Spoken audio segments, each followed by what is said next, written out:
Dimanche 23 mai 2021, la paroisse d'Akwakwa Centre de Cotonou dans la fièvre de la Pentecôte. Le jour de la Pentecôte, ils étaient tous ensemble dans le même lieu. Acte 2, verset 1.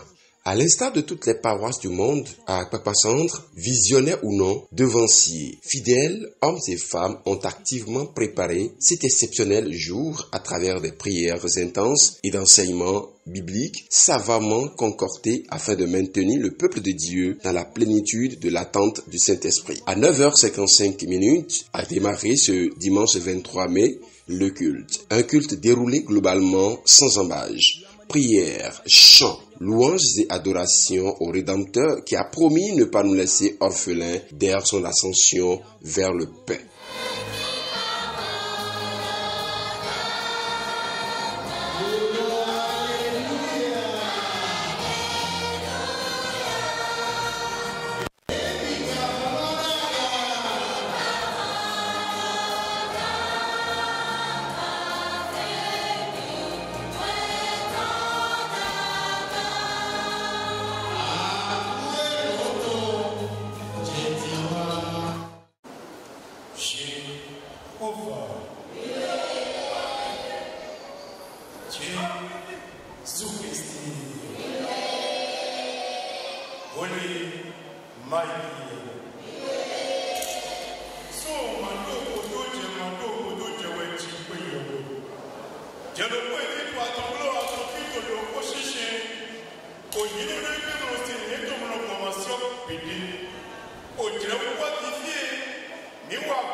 La chorale Alpha Omega Junior assurait l'animation de ce grand culte comme à l'accoutumée. À travers une playlist bien garnie, elle fit danser le peuple de Dieu vivant et créer l'atmosphère adéquate pour la manifestation de l'Esprit Saint.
Pour nourrir les âmes, l'honneur revenait au président paroissial, le vénérable suprême évangéliste Jean Senou Kokoye. Loin de Dieu, partant de l'origine juive de la Pentecôte, éclaire la lanterne des uns et des autres sur la portée de l'effusion du Saint-Esprit avec ses dons reçus gratuitement, dont l'usage devra incontestablement être aussi gratuit.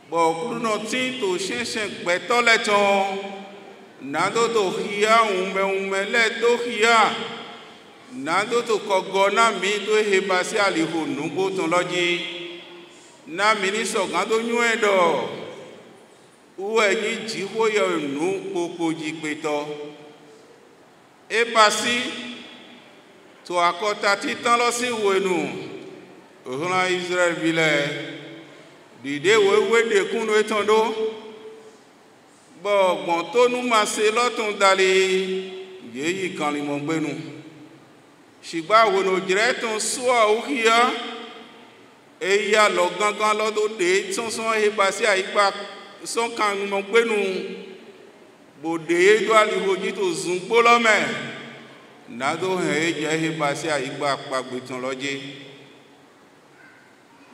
fli azonja uloton dali azonja uloton ton he jo basi Wena she do hueme yeni no pasi fri jua iloton bo eto bi pasi son pleche ye ma hengle po alopa de pepe me yezi zoni to zungbolo me wena eti to gbeji zoni loji to zungbolo me ti ton son he pasi Egypt bo bio zungolo me azan kandi a oto ogbe okuno tonton do hebasi monseji nado ze hebasi osia ololedo alo etome okuno degbe na e alonu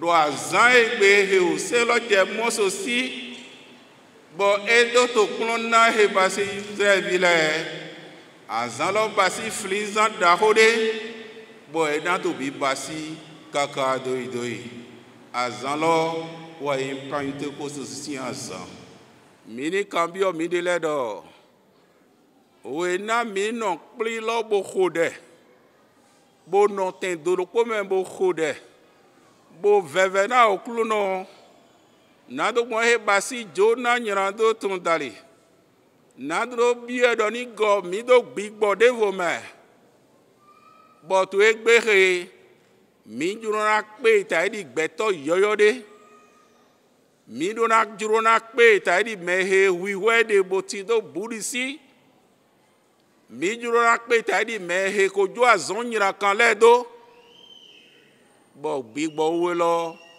e na do go bi o mi me na mo khia lo yi tu egbe he taidi khia titan bon nuni na gbigbo ton dali e na he azogbo na mepo me na mo khia lo yi taidi khia yoyode na ko jira gbigbo de meton to bo jira gbasado e na he gigo tun do te ton ara me owe wa lo apose leton ta ton chanton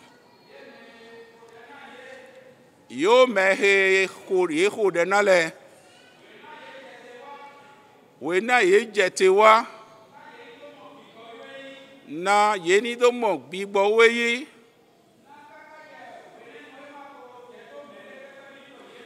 e gbigbo we lo mo ko jete do me de pepeji to Samaria sin to me ye ko basi o baptise ye to yin okuno to mewe Ulanu we Peter kodo Paul ko dra lo do eji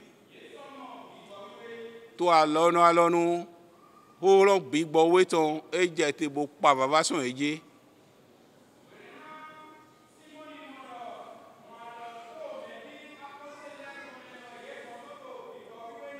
na nu he okuno na mero kpokpo e mi na fli ho e do na Peter we na Simoni modo alokpo e ye dre do meleji bo gbigbo we bi o e me e je do e do na ye do e mi na ya kwesusu gege bo na ye a shehe mizan bodo dra lo do meji bo gbigbo we do jete bo bi o e me mi na a she mon ko do yen osuga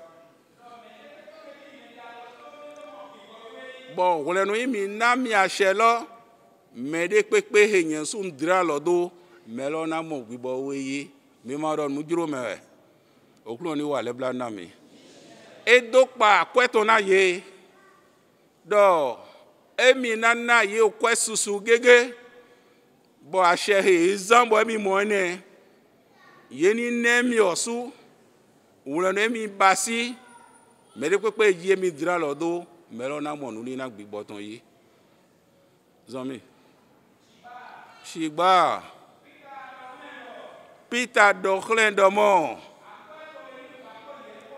o kwetwe e na va ko do jepo mi do ni she me he ti do mi me to sunu me nyonu me bo nuni na gbigbo ton he mi mo yi lo ye no ze akwe bodo no to sisa to gbeto le sese bo ye do to kwe di pe bo ye ti to gan wu lo me bo to awu papa so fa ton me bo de na ho na me bo yi kwe nu e na mo na me bo yi kwe bo mi ti na do to nu kon ito azonyira kan mon ko ton le ton dali Hulo he na mi do mi mo ito fi egbe hia eto awuso hia to shense mi ton kwene mu azejo bodo mo yi ete jo okun hon pale ton biowe we gbodo tutru gbigbo lodo jiwe do dai nu mi mo tade na ho okun ton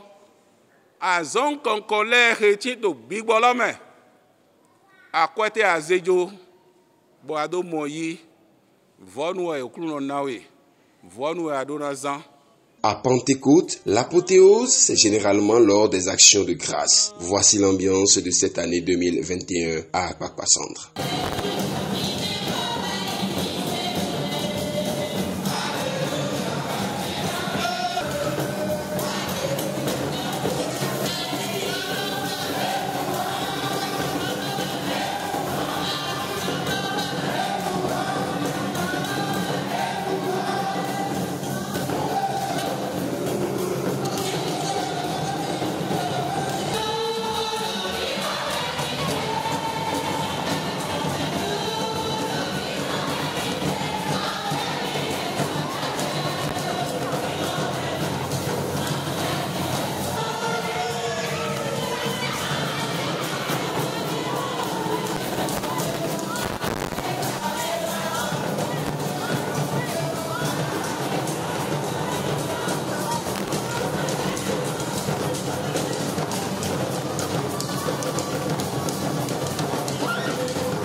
Au terme de la célébration cultuelle, quelques devanciers se sont prononcés. La célébration de la fête de Pentecôte a un sens personnel, c'est-à-dire profond, spirituel pour l'Église du Christ céleste. Ça nous montre, c'est-à-dire ça crée en nous le rappel de la descente du Saint-Esprit que Jésus-Christ a promis à ses disciples. Puisque nous, fidèles du Christ céleste, nous sommes aussi les disciples de Christ. Et nous recevons les enseignements de Christ. Et nous posons nos pas dans les pas de Christ. On ne peut pas faire cet exercice sans la puissance du Saint-Esprit. Alors, le jour de Pentecôte, la puissance du Saint-Esprit est descendue pour d'abord unifier les disciples c'est-à-dire les chrétiens, les croyants. De sorte que si nous célébrons cette fête, ça marque l'union entre les chrétiens. Et le don de cet esprit nous permet d'agir selon la volonté de Dieu pour l'unification du corps de Christ, afin que chacun d'entre nous puisse découvrir la vraie puissance, la gloire de Dieu. Si aujourd'hui, pendant l'action de grâce, vous avez vu certains qui ont été agités par un esprit, ça peut être le Saint-Esprit, ça pourrait être aussi un autre esprit. Nous n'en savons rien. Mais il y a quand même une manière de discerner les esprits. Si c'est le Saint-Esprit, il y a une technique et le Saint-Esprit qui nous anime aussi peut nous amener à savoir si c'est l'Esprit de Dieu qui est en train de travailler, si c'est un autre esprit. De toute manière, avec le temps, les choses finissent par être révélées. Si c'est le Saint-Esprit, c'est à travers l'œuvre de l'intéressé et les fruits qu'il produit qu'on saura que si c'est effectivement le Saint-Esprit qui l'anime, si c'est un autre esprit.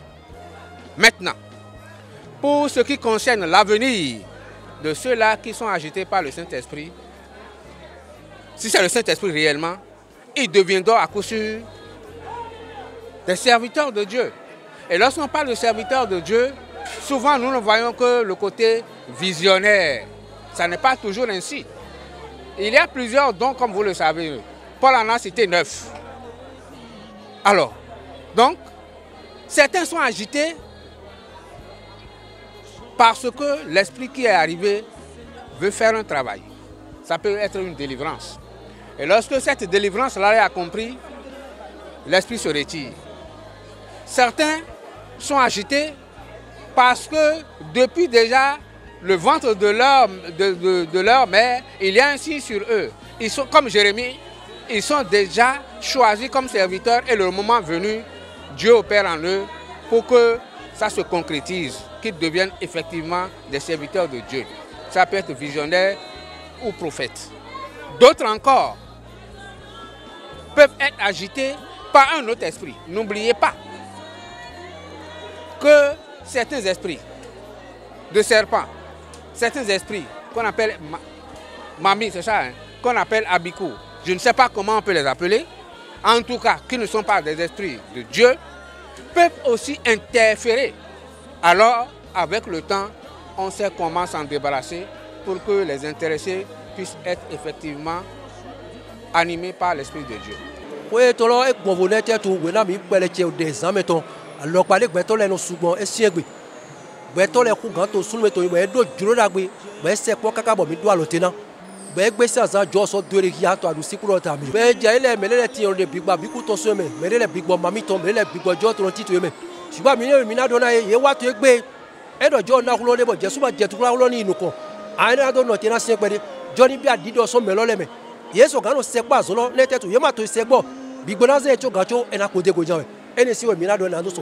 Selon qu'il est institué dans l'église du christianisme céleste, c'est le repas communautaire qui marque la fin de la célébration de la Pentecôte. Le compte à rebours a donc commencé. Puisse Dieu nous faire voir l'édition prochaine.